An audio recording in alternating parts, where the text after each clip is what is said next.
Hey, how's it going? It's Will Ripley here with Campfire Guitar Star. Let's break down Sunshine of Your Love by Cream, and I have a challenge for you. So we're gonna learn the riff, which is perfect if you're a total beginner or just getting started on guitar. This is an awesome song to learn.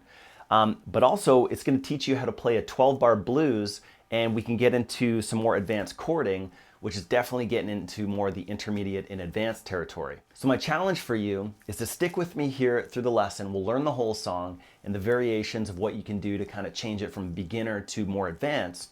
And you'll find all the tabs for that in the description below to help you along with this lesson. But also my challenge for you is to get onto our Facebook group called Beginner Guitar Players on Facebook. And in there, Mike B and myself on Campfire Guitar Star, we run and we moderate the group, and we post lessons and content, and also feedback and answer questions. So my challenge for you is to post a video of yourself actually playing along with the track, with Cream's Sunshine of Your Love, because that's gonna really install the kind of the 12-bar blues ideas that Cream was doing. And it's just awesome to play along with rock stars, which will really solidify your technique and rhythm. So let's get into the lesson here. And what we're doing here is we're all based up right out of the D minor pentatonic scale. So that's kind of the overarching scale of what's happening here. And so that scale looks like this, starting from the 10th fret. So you got 10, 13, 10, 12, 10, 12, 10, 12, 10, 13, 10, 13. Okay? And so what you can do is you can play that minor pentatonic scale, and then we can add what's called the blues note to that.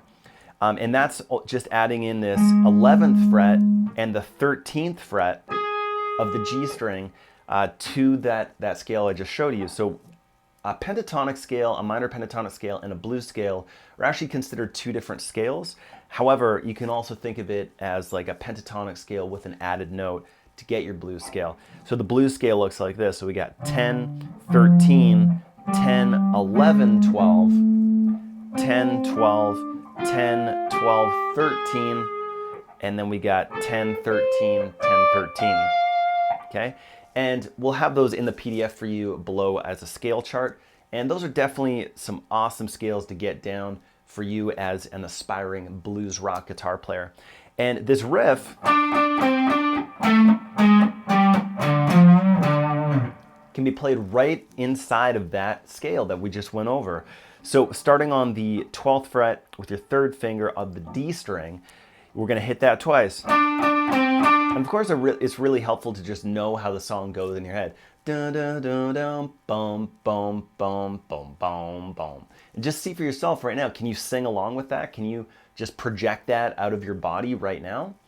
And when it comes to playing it on the guitar, it's going to become so much easier just because you already have that melody installed in your brain. So, and now we just figure out the notes and you'll be off to the races. So again, 12th fret, and then we're going to go down to that 10th fret, right out of the scale again, and go back up. So that's the first part, ba, ba, ba, ba. Okay? And then we're going to descend down those blues scale notes. So just chromatically, which means one fret at a time. So 12, 11, 10. And then we can actually play the riff right here, 10, 13, 10. So a lot of kind of back and forth on one string.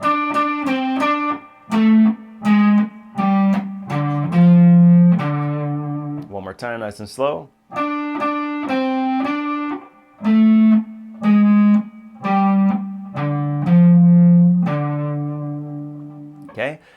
like to play the last couple notes instead of right here. I like to play those guys right here. I just kind of like the tone of it, and I like the feel of it a little bit more.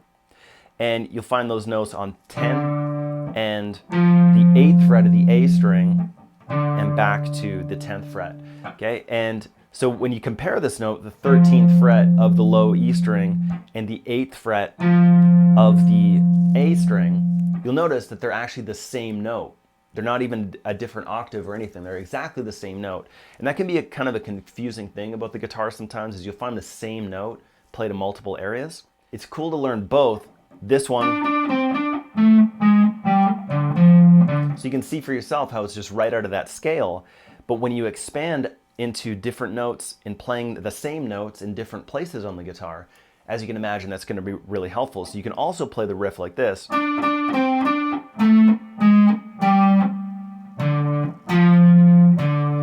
Okay, and it's going to have just a slightly different tonality to it because it is a different fret on a different string. All right, can you hear this one sounds darker and deeper? This one sounds brighter. However, they're exactly the same note. So anyways, so what's cool about this riff is that we can actually play pretty much the exact same riff, but just starting from the G string now. So if we go,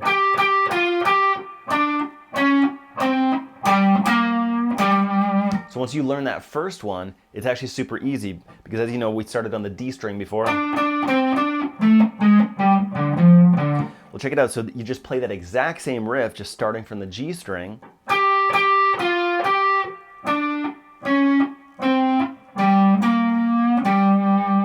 And again, you can also go, okay, whichever, pick your poison, whichever one suits you better.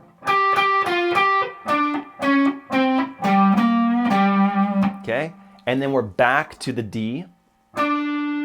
And by the way, that was the same riff just played in G. So that'd be the 4 chord of D. And we'll talk about that kind of the next level. This is just the beginner version of this.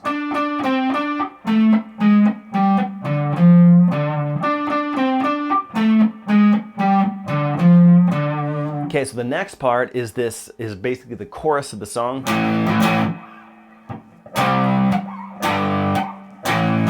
Now those 3 chords are A, C, and G. So you have a few options. You can actually play them just as open chords. If you know your A chord, if you know your C chord, and you know your G chord, it actually sounds pretty good like this.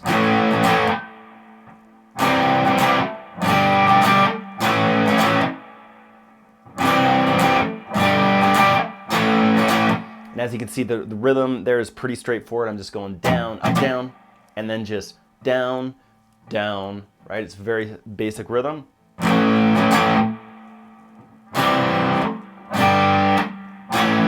And it's awesome because you get all that time to switch chords, so you don't have to worry about any kind of crazy fast chord switch there. Okay, so that's one way to play it. A, C, and G, those are the 3 chords. And again, we'll have those chords down in the PDF that you can download below. And another way to play this is to actually play it via power chords, all right? So your power chord, starting from, so we're gonna play an A power chord, a C power chord, and a G power chord. Okay, and this is probably even easier than playing those open chords because with power chords, you only really need 2 fingers and you're off to the races. So you got 5th fret and 7th fret of the low E string and the A string. Very powerful sounding chord, right?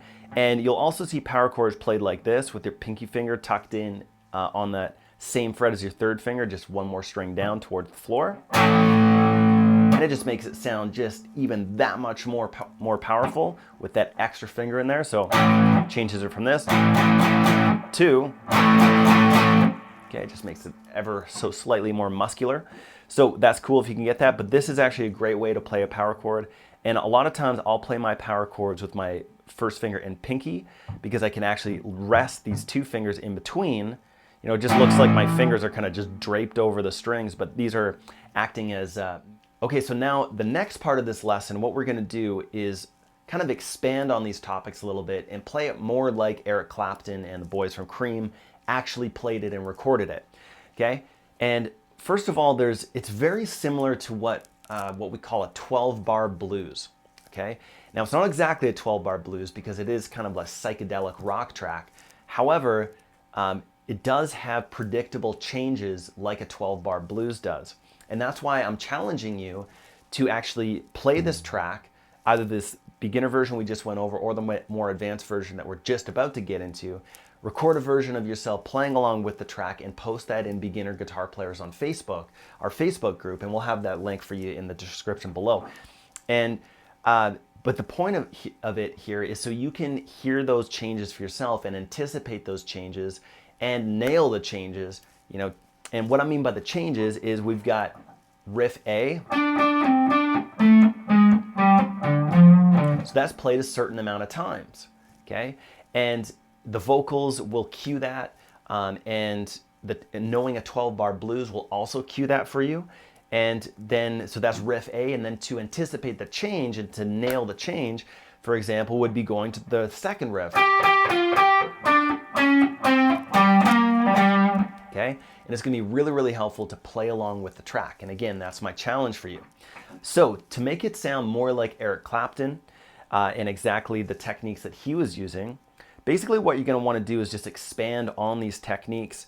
And the big part you hear is this chordal riff, okay, which really kind of makes it sound a lot kind of louder and more powerful than, right? So we can change that to, okay? And then the other big thing that you're hearing him do is instead of going to the low notes, he's actually going, okay, doing a little lick there, okay? So you can have a lot of fun with just these couple variations.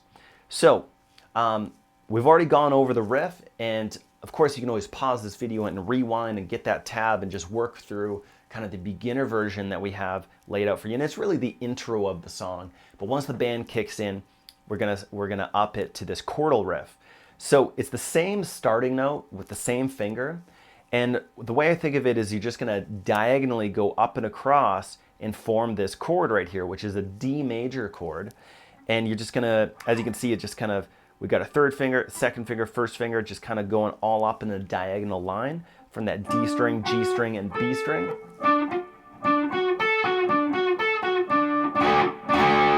And all together, they sound like a nice major chord. So we're gonna hit that, and it's the exact same rhythm and exact same movement as that riff. And we're just gonna go, ba-do-do-do, just like the riff. But now we're gonna apply the chords. So we're gonna go,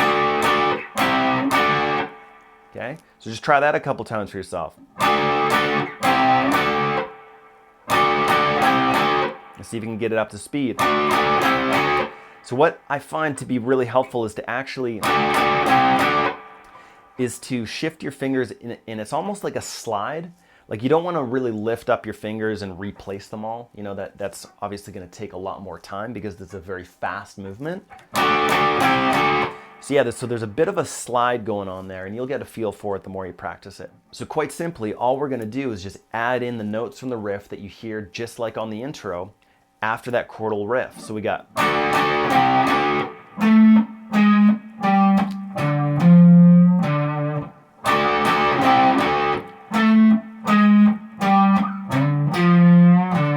you can see I'm still doing those variations. I always like to go for that one, but again, both of them are correct and whatever kind of suits your fingers the best. So that's the first part. And so what we can do is we can actually take this lick and just play it an octave higher and kind of make it more like an actual soloing lick. So you'll hear there that this sounds a little bit different because I'm actually covering two strings at the same time. So if we think about that lick, it's the same movement here, but just an octave higher. And we're gonna start right where we start the riff on the 12th fret of the D string. So there's a lick, boom, boom, boom, okay? However, what we can do is we can add in two notes here. So I'm hitting my G string and my B string at the same time, covering that, which is called a bar. So we're barring both those notes. And it sounds pretty cool when you add just a little tweak to it, a little bend. So you can see to do that bend, it can just be as simple as just twisting your hand. Okay, and that's sounding like some rock and roll guitar right there. So we got.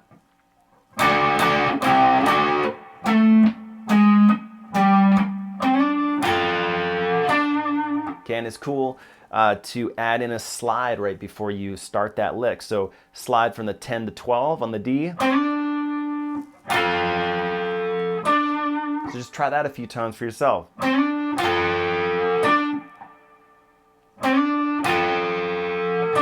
Okay, awesome, awesome classic blues lick right there. So that's the cycle that you want to practice and get down right there. So you want to go.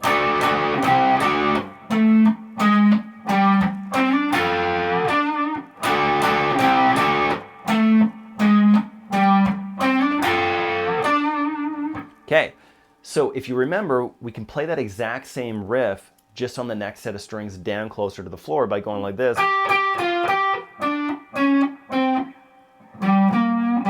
Or, okay, but again, we want to add in a chord there to kind of thicken it up and make it louder and more powerful. And here, what you're going to want to do is play this guy.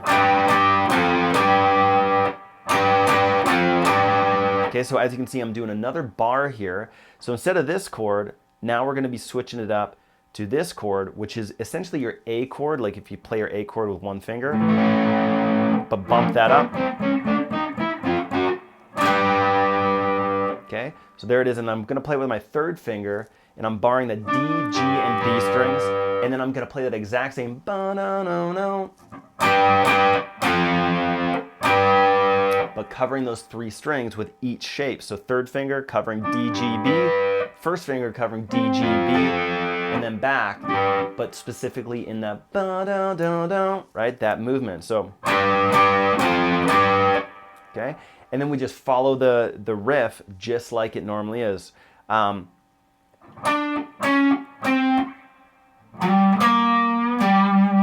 Okay, so that cycle looks like this.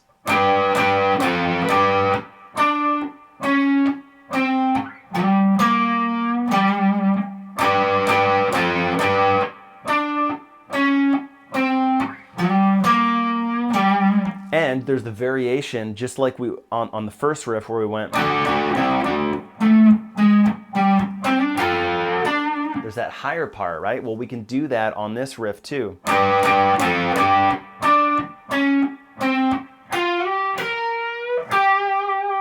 So there it is. Okay, so it's really the same approach. We're going to slide in from 10 to 12, but now on the G string. And then, however, we're going to hit the 11th fret and just hit that one string back home to G. So the lick, 10 to 12, and you can see I'm sliding with my third finger so I can have easy access with my second finger on that 11th fret. And you can see a little bend sounds cool there. Just bending it up just towards the ceiling a little bit. So try that a few times for yourself. So we got 10 to 12.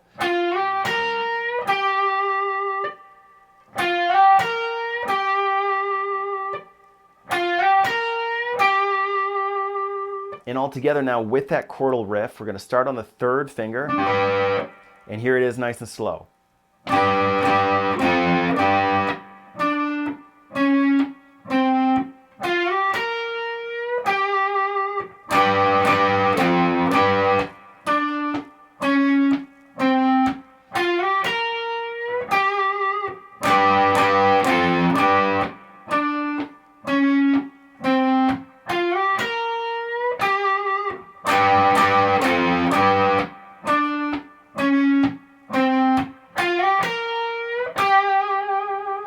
And then we're back. So once you cycle that, and again, just listen to the track to figure out how many times to play that. But you can still always just have some fun just switching back and forth between those two riffs and just play the first one 4 times and the second one twice and then back to the first one and just alternate. And however, if you want to play with the song and sing with the song, it's going to be really helpful to actually play along with the track. And again, post that video of yourself inside of Beginner Guitar Players on Facebook. So now that brings us back to the A, C, and G chords, which we talked about playing as open chords or power chords. I just want to give you a couple more options to expand on those more into the intermediate and advanced territory. One of which would be to play them as bar chords, okay?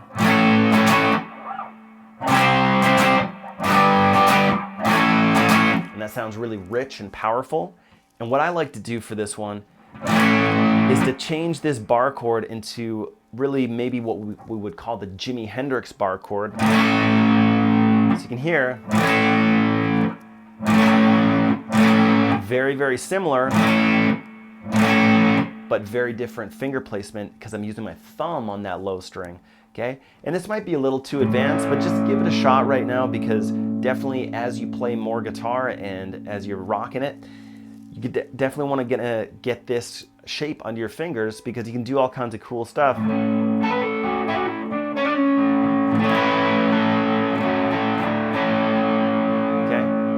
And it just kind of places your hand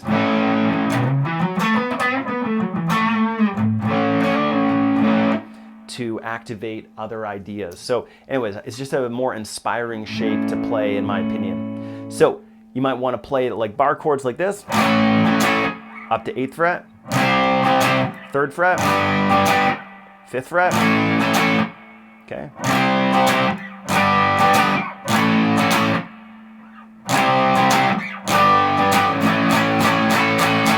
Or you can play it as the Jimi Hendrix bar chord, same frets. Now your thumb is going to be hitting those frets, so 5th fret.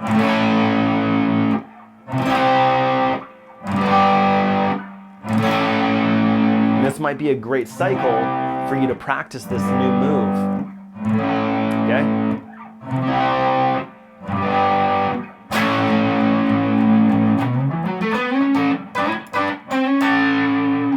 All right.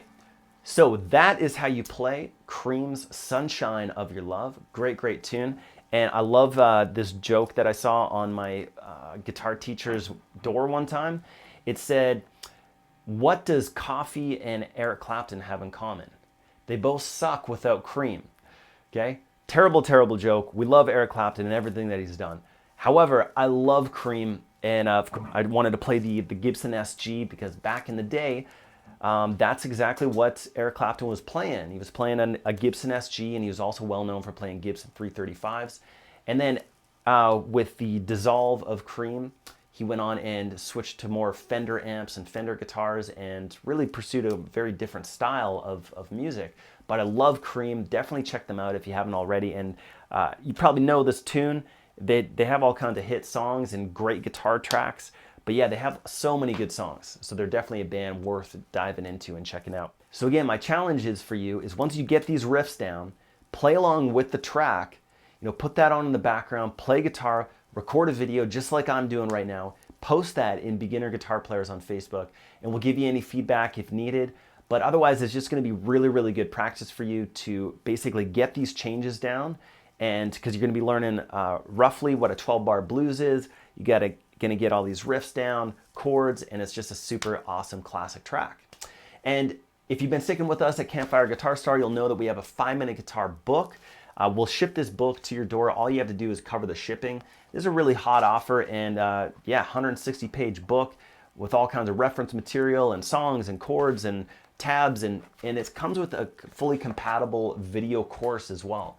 And you don't have to get the book, you can just get the videos too. You'll find the links for that to get access to all this stuff in the description below and on this page right here, right now. And but yeah, also we have other courses, our blues course, acoustic course, our lead guitar course, and our 1960s rock guitar song collection, which is actually going on sale in just about 10 days from now. So definitely you're gonna wanna get on the mailing list and check that out. And so you don't miss that. That's where I break down 50 1960s classics from awesome artists like Cream and Jimi Hendrix and the Rolling Stones and Led Zeppelin and on and on and on. So 50 tracks. It's over 8 hours of lesson content. Really, really awesome video series. I'm really proud of that one. And also, if you're ever interested in one-on-one coaching, that's something that Mike B and myself do here at Campfire Guitar Star. And it's just a great opportunity to actually get one-on-one coaching, like to sit down with somebody, just like you can see me right now, although I'd be able to see you and hear you and give you real-time feedback and tweaks and show you exactly what's going on and how to break past any barriers with your guitar playing. So thanks for watching. Appreciate you. Keep on rocking, and we'll catch you in the next lesson.